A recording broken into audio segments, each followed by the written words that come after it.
Hello students, तो आज पढ़ते हैं बीएससी फोर्थ सेमेस्टर केमिस्ट्री का एक most important topic Heisenberg uncertainty principle, यानी कि हाइजेनबर्ग की अनिश्चितता का सिद्धांत, या आप थ्योरी भी बोल सकते हो कि हाइजेनबर्ग अनसर्टेनिटी थ्योरी।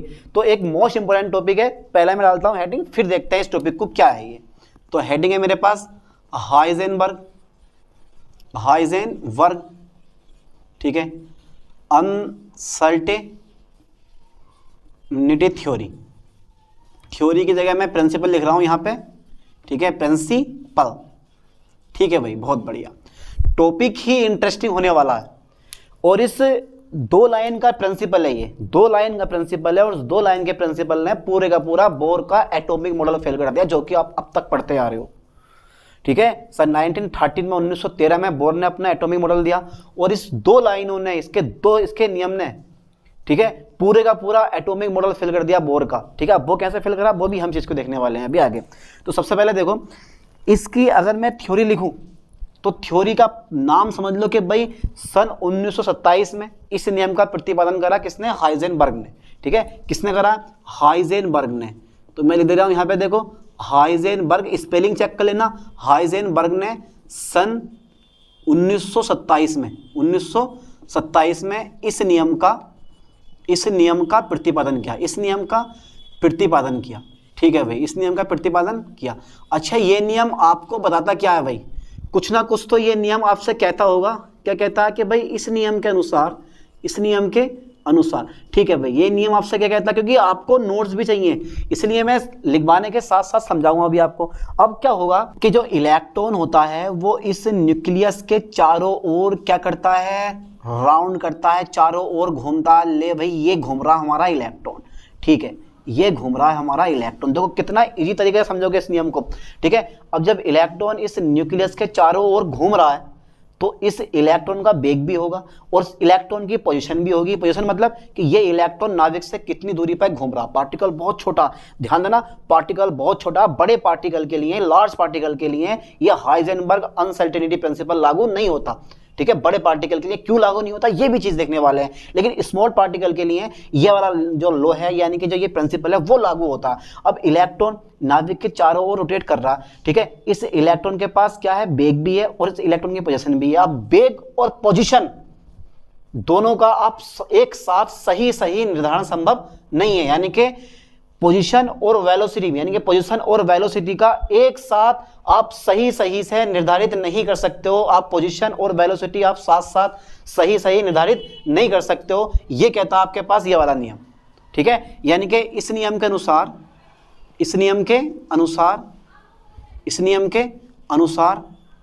ठीक है, किसी गतिशील बोल दो या गतिमान बोल दो, शक्तिमान मत बोल दियो। ठीक है, गतिमान। तो इस नियम के अनुसार, ठीक है, किसी गतिमान कण, वो भी कौन सा कण? सूक्ष्म कण। गतिमान सूक्ष्म कण जैसे इलेक्ट्रॉन, ठीक है, जैसे इलेक्ट्रॉन की पोजीशन, ध्यान देना लाइन पे, की पोजीशन तथा वेलोसिटी का, ठीक है, एक साथ सही। क्या बोलते हैं इंग्लिश में सही को? आपने सुना होगा एग्जैक्ट अनुमान लगाओ, एग्जैक्ट बोला जाता है, सही या एक्यूरेट। ठीक है, का एक साथ सही निर्धारण संभव नहीं है। ठीक है, ध्यान देना, इस नियम के अनुसार किसी गतिमान सूक्ष्म कण जैसे इलेक्ट्रॉन की पोजीशन, वेलोसिटी तथा वेलोसिटी का एक साथ सही निर्धारण संभव नहीं है। कुछ ना कुछ अगर आप पोजीशन फाइंड करोगे तो वेलोसिटी में कुछ ना कुछ अनसर्टेनिटी मिलेगी आपको, और अगर आप वेलोसिटी फाइंड करोगे तो पोजीशन में कुछ ना कुछ अनसर्टेनिटी आपको देखने के लिए मिलेगी। उस चीज को समझेंगे अभी आगे। तो अर्थात मैं यहां लिख सकता हूं, देखो ध्यान से जरा लाइन पे, delta X multiple delta P change to, यानी कि is greater than to equal h/4π। This is a Heisenberg uncertainty theory. ध्यान देना लाइन पे रहा, delta X multiple delta P. अब ये डेल्टा एक्स क्या है? यह है अनसर्टेनिटी इन पोजीशन और डेल्टा पी क्या, uncertainty in momentum. What you know that कि पी आर इक्वल टू कितना होता है, एम बी होता है। कितना होता है, एम बी होता है, यानी कि जो मोमेंटम होता है वो मास मल्टीपल वेलोसिटी होता है। तो P R equal to M B, जहां पी है वहां मैं क्या रख दूंगा, एम बी रख दूंगा। तो मेरे पास आ जाएगा डेल्टा एक्स मल्टीपल, जहां पी संवेग है तो डेल्टा आ जाएगा मेरे पास एम भी, कितना आ जाएगा मेरे पास, M B is greater than to equal H upon 4 pi, H upon 4 pi. ठीक है, अब ये जो एम है ये बाहर निकाल लेता हूं मैं, तो ये मेरे पास आ जाएगा delta X multiple M delta V is greater than to equal H upon 4 pi, H upon 4 pi. ये लास्ट हमारे पास नियम हो गया। अगर आप चाहते हो तो इस m को आप इधर भी गुणा में भी ले जा सकते हो। ठीक है भैया, मैं लिख दूं पहला डेटा कि मेरे पास क्या, उसको मैं कर देता हूं इरेज, क्योंकि इसका मेरे पास कोई काम नहीं है। ठीक है, अब मेरे पास वेयर देखो, जहां वेयर आर इक्वल टू, जहां डेल्टा एक्स क्या है, यह है बेटे अनसर्टेनिटी, अनसर्टेनिटी इन पोजीशन। ठीक है, ठीक है, और डेल्टा पी क्या है, डेल्टा पी जो है वो है अनसर्टेनिटी, ठीक है, nitty in velocity, in momentum बोल दिया मैंने, मोमेंटम। ठीक है, मोमेंटम, ध्यान देना। और एच क्या है यहाँ, प्लैंक कांस्टेंट है। एच क्या है बेटा, यहाँ प्लैंक कांस्टेंट है। और इस प्लैंक कांस्टेंट की वैल्यू कितनी होती है, इस प्लैंक कांस्टेंट की वैल्यू होती है 6.64 मल्टीपल 10 टू द पावर -34, और कितनी होती है, जूल सेकेंड होती है। एच प्लैंक कांस्टेंट आ गया। तो डेल्टा एक्स क्या है, यह स्थिति में अनिश्चितता, हिंदी में कहते हैं इसको। और ये क्या है मेरे पास, ये होता है तुम्हारे पास संवेग में अनिश्चितता। ठीक है, और एच प्लैंक कांस्टेंट है, एच अपॉन 4 पाई। अब देखो ध्यान देना जरा, यानी कि स्थिति में अनिश्चितता और डेल्टा पी क्या है, संवेग में अनिश्चितता का जो गुणनफल होता है वो या तो एच अपॉन 4 पाई से अधिक होगा या इसके बराबर होगा। मैं यही लाइन लिखने वाला हूं। ठीक है, मैं यही लाइन लिखने वाला हूं। देखो, स्थिति में अनिश्चितता, ठीक है, स्थिति में अनिश्चितता तथा में संवेग में अनिश्चितता, संवेग में अनिश्चितता का जो गुणनफल होता है वो किससे अधिक होता है, का गुणनफल H upon 4 pi, H upon 4 पाई के बराबर या कैसा होता है, अधिक होता है, अधिक होता है। ठीक है, यानी कि डेल्टा एक्स तथा डेल्टा पी का जो गुणनफल होता है वो एच अपॉन 4 पाई के बराबर या कैसा होता है, अधिक होता है।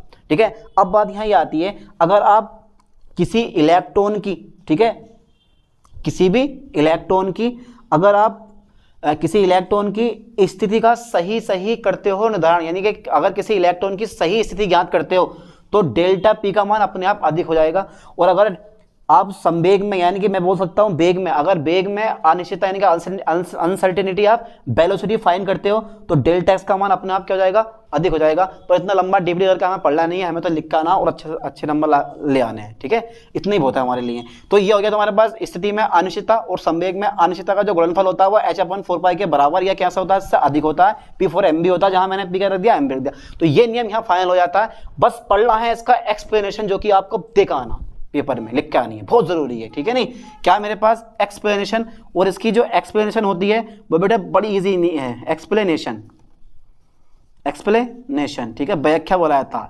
जब पार्टिकल छोटा होता है ना, ध्यान देना, जब पार्टिकल छोटा होता है, जैसे इलेक्ट्रॉन हो गया, ठीक है, ये मैं बोल दे रहा हूँ, जब पार्टिकल बहुत बड़ा होता है, जैसे एक इंसान मान लो, इंसान क्या है, एक पार्टिकल मान लो और एक बहुत बड़ा, तो जब वो चलेगा या फिर दौड़ेगा तो आप उसकी पोजीशन और वेलोसिटी का सही निर्धारण आप कर सकते हो, क्या इतनी स्पीड होगी इसकी और ये यहाँ पे दौड़ रहा है। लेकिन अगर पार्टिकल बहुत छोटा, जैसा आप देख ही नहीं सकते हो, उसकी स्पीड भी बहुत हाई है, तो वहां से आप पोजीशन और वेलोसिटी का आप सही निर्धारण नहीं कर सकते, जो कि इलेक्ट्रॉन के केस में होता है। तो मैं यहाँ पे लाइन लिखने वाला हूँ। देखो, जब पार्टिकल बहुत बड़ा होता है, इसका पहला नंबर पॉइंट में दे रहा हूँ, जब पार्टिकल बहुत बड़ा होता है, जब पार्टिकल कैसा होता है, जब पार्टिकल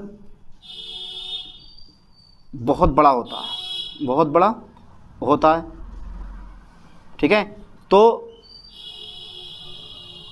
प्रकाश के प्रभाव में उसकी पोजीशन चेंज नहीं होती, उसकी पोजीशन चेंज नहीं होती है, ध्यान देना, उसकी पोजीशन चेंज नहीं होती, नहीं हुई। अतः उसकी पोजीशन तथा वेलोसिटी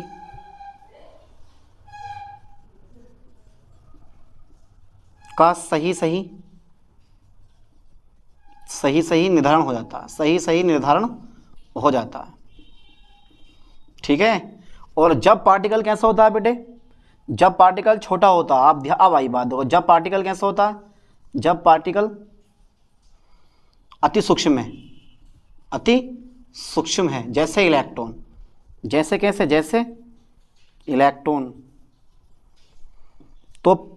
तो जैसे इलेक्ट्रॉन, तो प्रकाश के प्रभाव में, प्रकाश के प्रभाव में, ठीक है, जैसे इलेक्ट्रॉन, जब पार्टिकल कैसा बहुत छोटा है तो प्रकाश के प्रभाव में इस इलेक्ट्रॉन की जो पोजीशन है वो चेंज हो जाती है। जब पोजीशन चेंज हो गई तो आप पोजीशन और वेलोसिटी का एक साथ सही निर्धारण नहीं कर सकते हो। ठीक है, ध्यान देना, अति सूक्ष्म जैसे इलेक्ट्रॉन, तो प्रकाश के प्रभाव में, ठीक है, इलेक्ट्रॉन की जो पोजीशन है, इलेक्ट्रॉन की पोजीशन चेंज हो जाती है, चेंज हो जाती है। ठीक है, जिस कारण पोजीशन तथा वेलोसिटी का एक साथ निर्धारण संभव नहीं है, निर्धारण संभव नहीं है। ठीक है, इस स्पष्टीकरण के आधार पर, इस स्पष्टीकरण के आधार पर बोर का नियम गलत सिद्ध हुआ। ये पूरा नियम यहाँ पे हमारा फाइनल हो जाता। अब विशेष तौर पे लाइन पे ध्यान देना, जब पार्टिकल बहुत बड़ा होता है, जैसे हम लोग होते हैं, तो पोजीशन चेंज नहीं होती है। ठीक है, जब पोजीशन चेंज नहीं होती है तो पोजीशन और वेलोसिटी का आप सही निर्धारण कर लेते हो। लेकिन जब पार्टिकल बहुत छोटा होता है तो प्रकाश के प्रभाव में उसकी पोजीशन चेंज हो जाती है, दिखेगा तुम्हें यहाँ और होगा वो यहाँ। ठीक है, तो जब पोजीशन चेंज हो गई तो उसकी पोजीशन और वेलोसिटी का आप सही अनुमान नहीं लगा सकते हो, यानी कि सही आप उसका निर्धारण नहीं कर सकते हो। इस स्पष्टीकरण के आधार पर बोर का नियम कैसा हुआ हमारे पास, गलत साबित हो गया। तो इस एक छोटे से नियम ने पूरे का पूरा बोर का नियम गलत साबित कर दिया। तो ये मैंने एक छोटा सा टॉपिक था और बड़ा इजी टॉपिक है। ऐसे नई टॉपिक के साथ मिलते हैं नेक्स्ट वीडियो में। थैंक्स।